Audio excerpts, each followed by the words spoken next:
गीता जी अध्याय नंबर प्रथम में लिखा कि वो तत्वदर्शी संत की पहचान क्या होगी, इस उल्टे लटके संसार रूपी वृक्ष को वो भिन्न भिन्न पार्ट सहित बताएगा। अब फिर देखिएगा, क्योंकि पवित्र सदग्रंथों को पढ़ने से, सुनने से ज्ञान यज्ञ का फल मिलता है। और गीता जी अध्याय नंबर 4 के श्लोक नंबर 33 में कहा है कि दर्व यज्ञ से ज्ञान यज्ञ श्रेष्ठ है। तो ये ज्ञान यज्ञ जब हमारे समझ में आ जाएगी, तत्व ज्ञान समझ में आ जाएगा, फिर हम भ्रमित नहीं हो सकते। इसलिए हमने इस तत्व ज्ञान को रह रह कर सुनना और पढ़ना होगा, ताकि हमारा जो भ्रम अंधेरा है वो पूर्ण रूप से नष्ट हो जाए।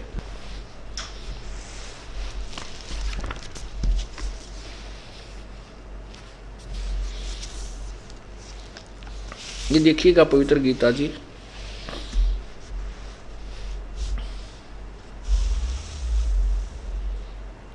जयदयाल गोविंद का द्वारा इसका अनुवाद है, गीता प्रेस गोरखपुर से प्रकाशित है।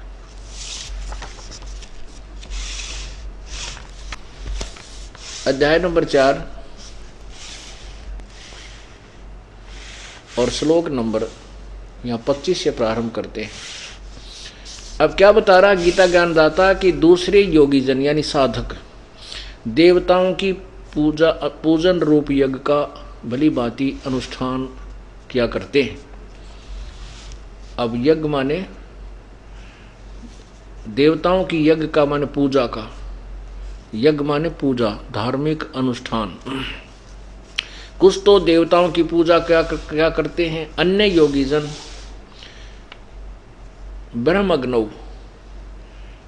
परब्रह्म परमात्मा रूप अग्नि में, ब्रह्मग्नौ का अर्थ होता है परमात्मा के वियोग रूपी अग्नि में, इसका अर्थ ही होता है यज्ञ के द्वारा, यानी विरह को ही ज्ञान भक्ति मानते, आत्म रूप यज्ञ का हवन किया करते हैं। और 26 में कहा है कि अन्य योगीजन श्रोत्र आदि समस्त इंद्रियों को संयम रूप अग्नि में हवन किया करते हैं, दूसरे शब्द आदि समस्त विषयों को इंद्रिय रूप अग्नि में हवन किया करते हैं। अब ये क्या बताया जा रहा है, गीता ज्ञानदाता कह रहा है कि कोई तो अन्य देवताओं की पूजा करते हैं, कोई केवल एक वियोग वैराग में गाते बजाते, या जैसे आपने पढ़ा होगा, कभी सुनाते हैं हम कई बार, कि जैसे ऋषभ देव जी को इतना वैराग हो गया, वो उस वैराग में जंगल में घूम रहा था, इतना उस विरह अग्नि में, परमात्मा के पाने की विरह अग्नि में। तो कहते हैं उस वन में आग लग गई, बांसों के आपस में रगड़ा खाने से दावानल लग जाती है, वो पूरा जंगल जल गया और ऋषभ देव जी भी जल के नष्ट हो गए। तो यहाँ इसमें यही बताया कि कुछ तो ब्रह्म अग्नि में, ब्रह्म अग्नि का अर्थ भगवान के पाने रूपी वियोग की एक तरफ में, वो उसी में भ्रमते भटकते रहते हैं, उसी को मोक्ष मानते हैं, उसी को मोक्ष का मार्ग मानते हैं। और कुछ अपने इंद्रियों को हठ योग से रोकने की चेष्टा करते हैं, कुछ देवताओं की पूजा करते हैं, कोई किसी प्रकार से। आगे देखना फिर आप 26 आपने पढ़ लिया, अब 27 देखो। दूसरे योग, हाँ ये आपने पढ़ लिया। हाँ, दूसरे योगीजन इंद्रियों की संपूर्ण क्रियाओं को और प्राणों की समस्त क्रियाओं को, प्राण माने श्वासों की, ज्ञान से प्रकाशित आत्म संयम योग रूप अग्नि में हवन किया करते हैं। अब इसका क्या अर्थ बताते हैं कि जैसे कुछ तो अपनी इंद्रियों को हठ योग से रोकने की में ही अपना मोक्ष मानते हैं। जैसे राजा जनक के पास जैसे सुखदेव ऋषि जी थे, उन्होंने अपने इंद्रियों को, कर्म इंद्रियों को, ज्ञान इंद्रियों को जीतने की चेष्टा कर ली थी कि मैंने अपनी इंद्रियों पर काबू पा लिया, और उसी से वो मोक्ष मान रहा था। तो राजा जनक के पास जब वो गए उनसे उपदेश लेने के लिए, तब राजा जनक ने कहा था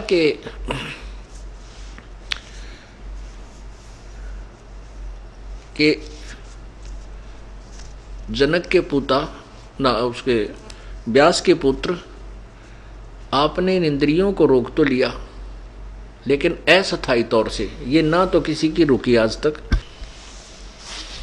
कहते हैं ऐसा योग कमाया पूता, क्या हुआ जो इंद्री धूता। इंद्री कर्म लगाओ किसके, जैसे जिह्वा लेप नहीं मधुरस के। अध्याय नंबर 4 चल रहा है, आपने 27 सुना। दूसरे योगीजन इंद्रियों की संपूर्ण क्रियाओं को और प्राणों यानी समस्त क्रियाओं को ज्ञान से प्रकाशित यानी अपनी सूझबूझ तनु का हमने कई संयम कर लिया। आत्म संयम योग रूप अग्नि में हवन करते हैं। 28 में देखो, कई पुरुष द्रव्य यज्ञ संबंधी यज्ञ करने वाले हैं यानी भंडारे भंडूरे करते रहते हैं। तपस्या करने वाले ही कितने ही अन्य जो तपस्या रूप यज्ञ करने वाले जो तप करते हैं, हठ योग करके, खड़े होकर, बैठकर, जो पानी में कहीं कहीं, तथा कि दूसरे कितने ही योग रूप यज्ञ को हवन करते हैं। कुछ योग ही करते हैं, जैसे योगासन जिनको कहते हैं, करते हैं। कितने ही करते हैं, कितने ही अहिंसावादी तीक्ष्ण व्रतों से युक्त यत्नशील पुरुष स्वाध्याय रूप यज्ञ ज्ञान यज्ञ करने वाले हैं। अब देखो, कहते कुछ तो बेचारे इसे जबरदस्त इतना तप, इतना भयंकर जो है ना कष्ट सहन करते हैं तीक्ष्ण, जैसे आपने जैनी साधु देखे होंगे, पैरां तर नंगे, मुंह पर पट्टी बांध लेंगे, कहती है इसी को मोक्ष मानते हैं। कहते नावा भी कोई ना कदे, कुछ ऐसे हैं जैनियों में कि स्नान भी नहीं करना है, स्नान करने तो जीव मर जाएंगे। तरह बोला पैदल चालो फिर कितना मार दो तुम, मतलब अब बिना ज्ञान के, बगैर तत्व ज्ञान के ऐसे कहते हैं। सभी अपनी अपनी साधनाएं ऐसी ऐसी कर रहे हैं। कुछ स्वाध्याय जैसे किसी ने बता रखा गीता जी का एक पाठ डेली कर लिया करो, एक अध्याय, ओहो बेड़ा पार हो जाए। कहते इस स्वाध्याय से ही कोई मोक्ष मानते हैं नहीं। अब कहते हैं इस सारे तत्व, इस सभी के विषय में तत्व ज्ञान से निर्णय होगा। वो परमात्मा ने स्वयं अपने मुखारविंद से बोला हुआ है। ये इस पवित्र गीता जी के ज्ञान को हमने इस तरीके से समझना है जो इसका वास्तविक लाभ हमें मिलेगा। अब देखना अध्याय नंबर 4 का आपने ये 28 तक सुन लिया। अब 29-30, दूसरे कितने ही योगीजन अपान वायु में प्राण वायु को हवन करते हैं, वैसे ही अन्य योगीजन प्राण वायु में अपान वायु को हवन करते हैं। अन्य कितने ही नियमित आहार यानी कुछ कम आहार करने वाले प्राणायाम प्रायण पुरुष प्राण और अपान की गति को रोककर प्राणों को प्राणों में ही हवन किया करते हैं। ये सभी साधक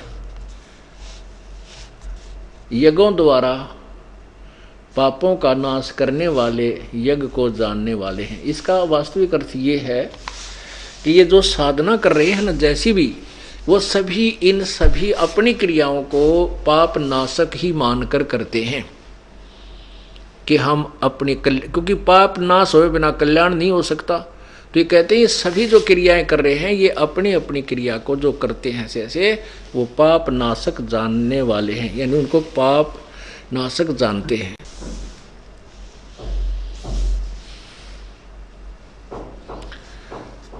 अब आपने 29-30 में क्या पढ़ा कि कुछ तो योगी जन अपान वायु में प्राण वायु को हवन करते हैं। कुछ आपने देखा होगा योग अभ्यास यानी प्राणायाम अभ्यास से श्वास को इतना सूक्ष्म कर लेते हैं और उसी से कहते हैं हम मोक्ष हो जाता है। काफी समय तक प्राण रोकने का अभ्यास कर लेते हैं और कहते हैं बस इसी से ये मोक्ष हमारा तप बन रहा है, साधना बन रही है। कहते हैं नहीं, परमात्मा कहते ऐसा नहीं। कुछ योग करते हैं, योग माने अभ्यास, योग अभ्यास करते हैं, उसी से अपना कल्याण मानते हैं। और कितने ही नियमित आहार करके और कुछ प्राण अपान की वायु को गति को रोक कर, यानी जो अपना सांस रोक लेते हैं।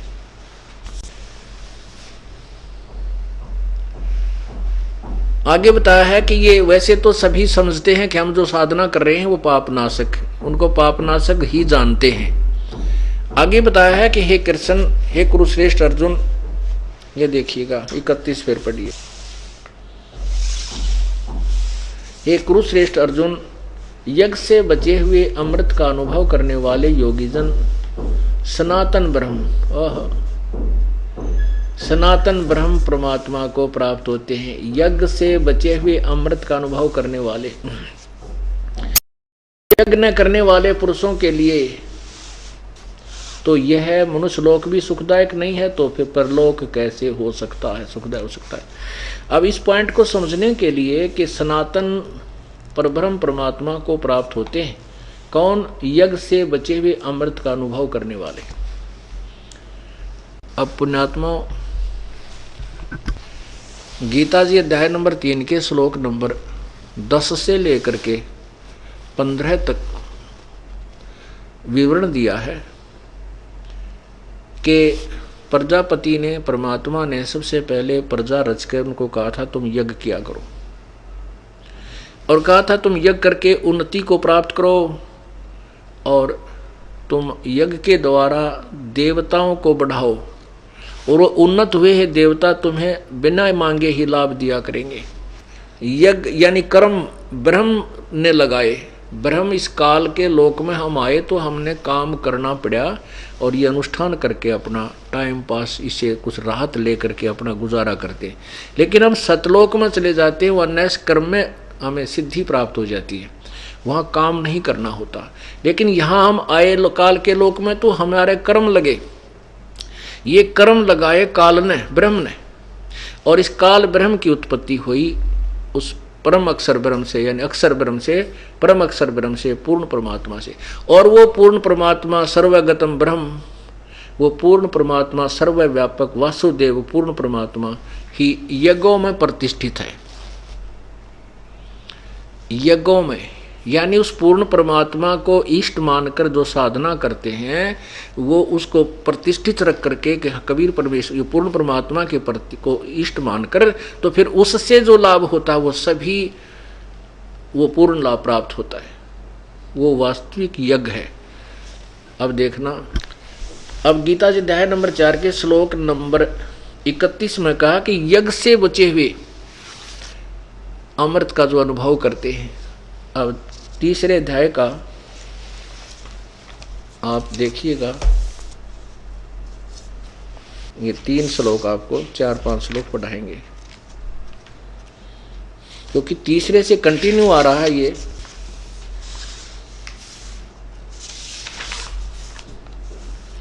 देखिए अध्याय नंबर 3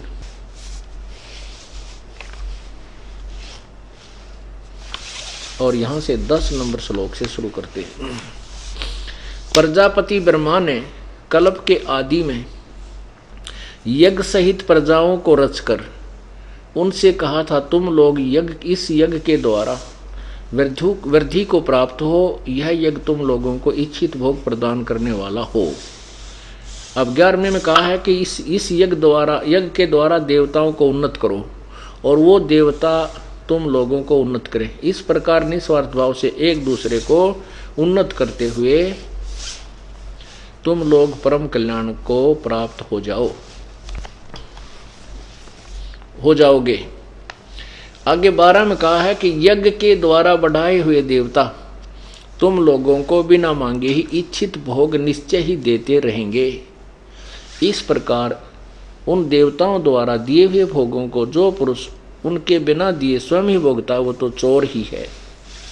13 में स्पष्ट किया है, जो दास आपको बताना चाहता है कि यज्ञ से बचे हुए अन्न को खाने वाले श्रेष्ठ पुरुष सब पापों से मुक्त हो जाते हैं। जो पापी लोग अपने शरीर पोषण करने के लिए ही अन्न पकाते हैं, वे तो पाप को ही खाते हैं। अब देखो 14 और 15 में स्पष्ट किया है कि संपूर्ण प्राणी अन्न से उत्पन्न होते हैं। अन्न की उत्पत्ति वृष्टि से होती है, यानी वर्षा से, वृष्टि यज्ञ से होती है, और यज्ञ विहित कर्मों से, यज्ञ विहित कर्मों से उत्पन्न होते हैं। और कर्म समुदाय को तू ब्रह्मो उद्भवम, वे इन अर्थ कर दिया वेद से उत्पन्न नहीं, ब्रह्म माने इस ब्रह्म काल से उत्पन्न, और वेद को और ब्रह्म को, इस काल को अविनाशी परमात्मा से उत्पन्न हुआ जान। इन्होंने ब्रह्म का अर्थ वेद किया, जो बिल्कुल गलत है। कहीं नहीं हो सकता वेद का ब्रह्म का अर्थ वेद।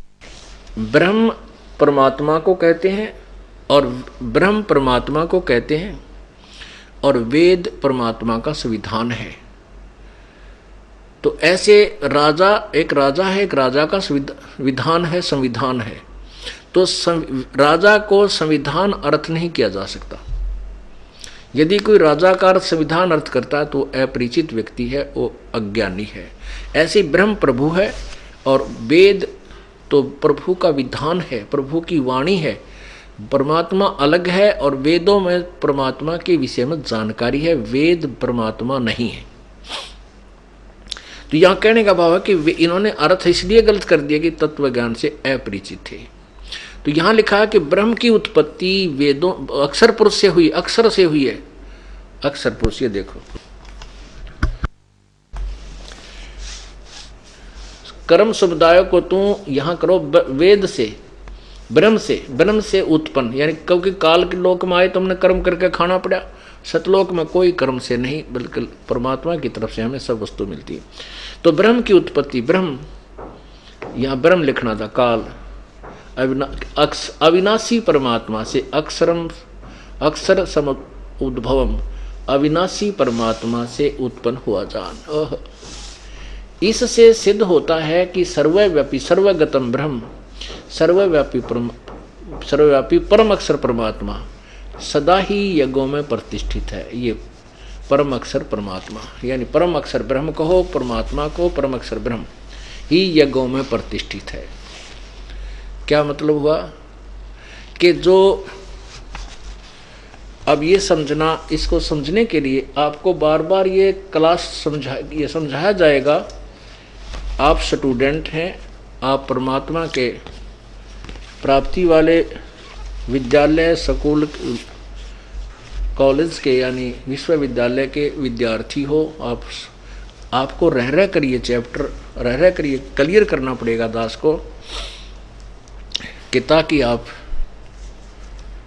स्वयं तो भक्ति करोगे ही, और साथ में अन्य भोली आत्माओं को भी समझा करके इस दास के पास ला करके उनका कल्याण करवाओगे, इस स्कूल में उनको भी प्रवेश दिलवाओगे।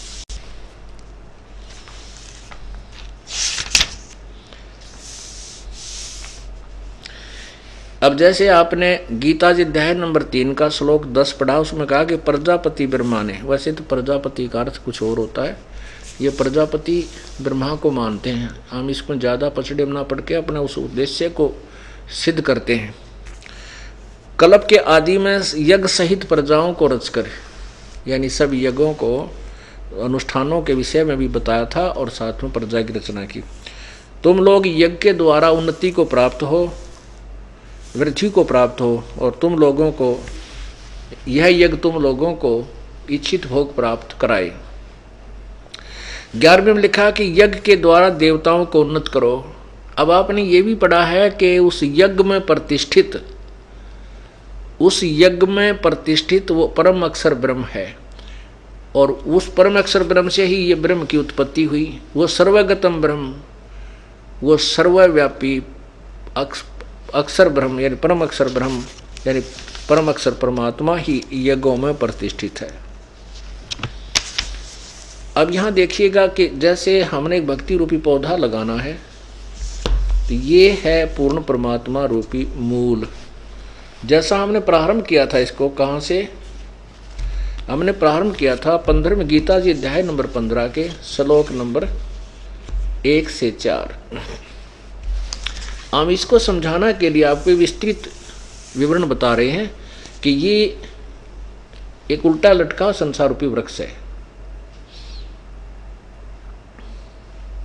जो जमीन से बाहर दिखाई देता उसको हम पेड़ बोलते हैं, वृक्ष कहते हैं। और इसका ये तना मोटा तना कहलाता है, ये हिस्सा, ये पार्ट जो है ये मोटी डार कहलाती है, फिर आगे शाखाएं कहलाई जाती हैं, ये पत्ते हैं। तो इसमें बताया गीता जी अध्याय नंबर 1 में कहा कि ऊर्ध्व मूलम अधः शाखम, ऊपर को मूल वाला और नीचे को शाखाओं वाला।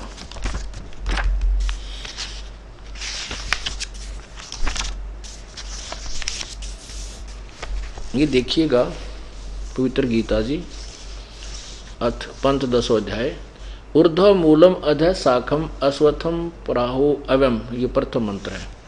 छंदासी यस्य प्रणानी यह तम वेद स वेदवित। इसका अर्थ है कि ऊपर को मूल वाला जड़ वाला, नीचे को शाखा वाला, ये अविनाशी उल्टा लटका हुआ पीपल, संसार रूपी पीपल का वृक्ष है। छंदासी यस्य प्रणानी, इसके जो पत्ते आदि हैं वो इसके विभाग हैं, छंद हैं, टुकड़े हैं। और ये तम वेद, जो इन सब संसार रूपी वृक्ष के सभी पार्ट्स को जानता है, तम यह जो तम माने उसको वेद माने जानता, स वेदवित, वह वेद के तात्पर्य को जानने वाला था, तो वो तत्वदर्शी संत है। यहाँ देखो, आदि पुरुष परमेश्वर रूप मूल वाले, यानी जड़ तो समझो पूर्ण परमात्मा है, और अधः नीचे को इन ब्रह्मा रूप मुख, ये मुख गलत लिखा है, यहाँ देखना, इन्हीं के द्वारा अधः का अर्थ दूसरे श्लोक में अधः माने नीचे, अधः माने नीचे, ये दूसरी श्लोक में इन्होंने अधः का अर्थ नीचे किया है। तो हम यहाँ इसको अधः माने नीचे को, और ये यथार्थ है, अधः माने नीचे को, शाखा माने शाखा वाले।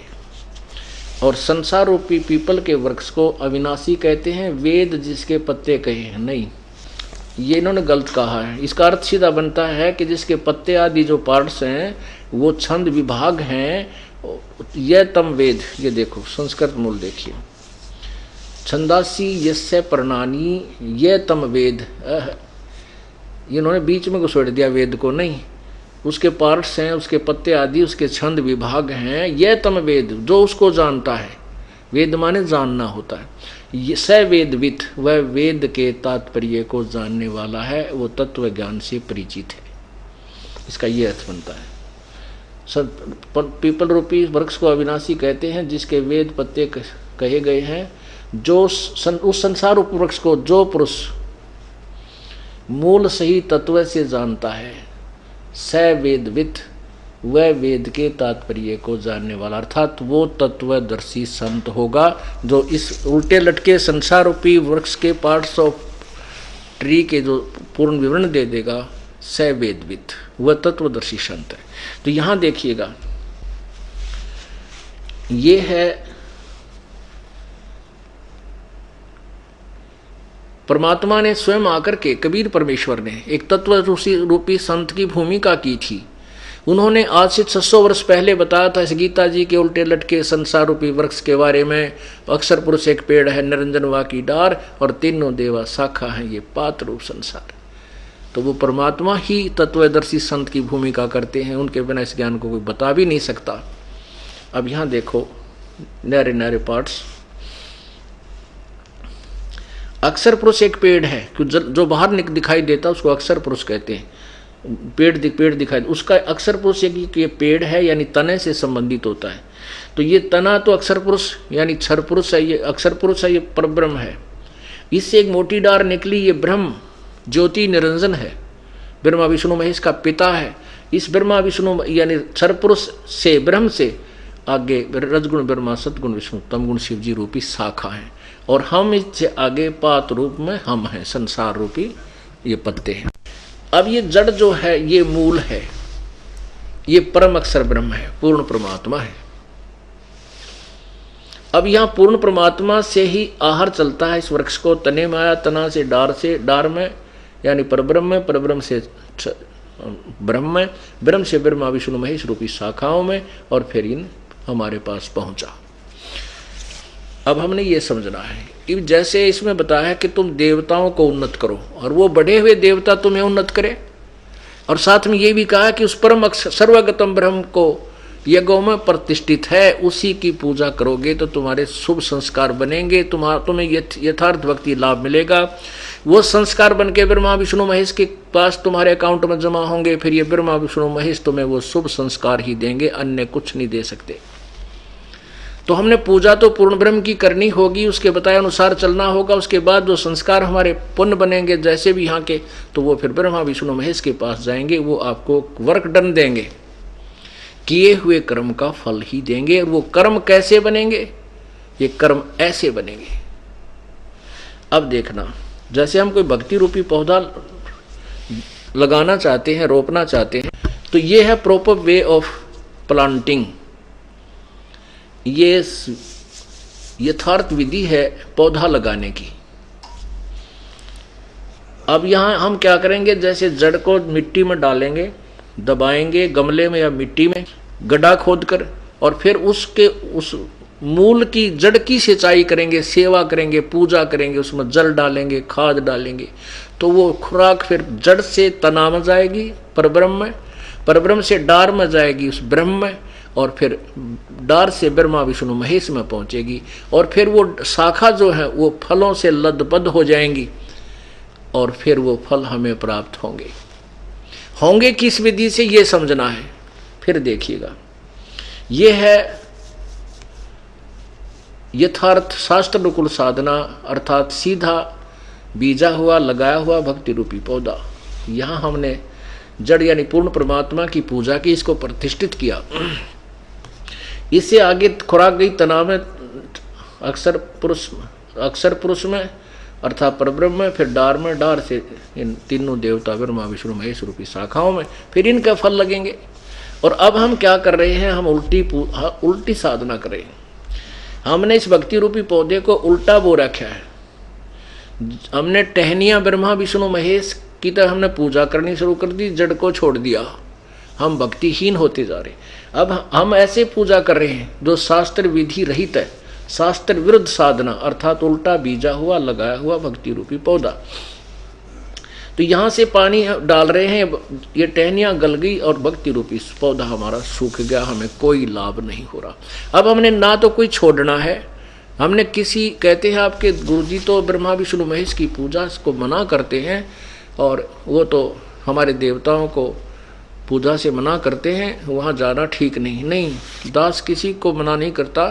हमारे ज्ञान को ना समझ कर जो भ्रमित लोग, भ्रमित करने वाले, जो अपनी दुकानें बचाने वाले, जो धर्म की आड़ में शोषण कर रहे हैं जनता का, वो लोग भ्रमित करते रहते। दास नहीं कहता कुछ छोड़ने को, इस पौधे को सीधा करने को कहता, ताकि आपको सर्व लाभ मिले।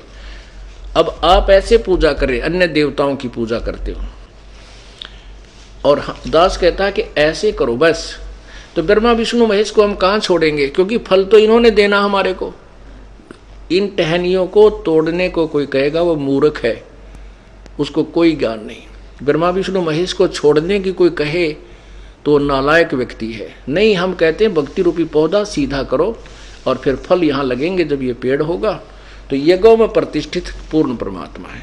अब यज्ञ से बचे हुए अन्न को, अब जैसे हमें परमात्मा ने पूर्व संस्कारवश जो धन दिया है, उसमें से हम दान पुण्य नहीं करते, हम चोर हैं उस मालिक के। और परमात्मा कहते, जिन हर की चोरी करी और गए राम गुण भूले, ते बिदना बागुल किए अब रहे उर्द मुख झूले। बागुल पक्षी बना दिए जाते हैं,